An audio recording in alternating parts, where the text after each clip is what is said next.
ఎంత కోపాన ఒక మాట మాత్రాన అట్లా వెళ్ళిపోతావా? ఇలా కోపంలో అన్నావు, రేపు కావాలని అంటావు. నేను పోతా. అట్లా అనకే. ఏంది అట్లా నాకు? నేనుండా, నన్ను ఒర్యాకు, నేను పోతా. పోతే పో, ఎవరిని పెరుగుతానా నువ్వు? ఓరా నువ్వు ఆగురా నాయన, నువ్వు ఆగురా. నీ ఫ్యాన్ అన్నా నీ మీద మాట పడనిస్తానా? హలో తాగుతుంతో మాట్లాడలే చేసినావు కదా ఇప్పుడు నువ్వు.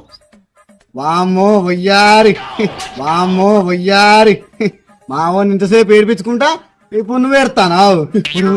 దాన్ని ఏమనకరా బాబు, అది ఎక్కువ ఏం చేసే తెలియదు నాయన. ఏం చేస్తుంది? విడాకులు ఇస్తారా?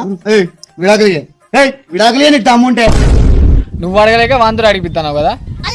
లేదే, నీ అట్లా అనలేదే. నీకు నేను విడాకులు ఇస్తేగా. పోవే, నువ్వు లేకపోతే మా అన్నకి ఇవ్వలేరు అనుకుంటా. నేనున్నా నిన్నేం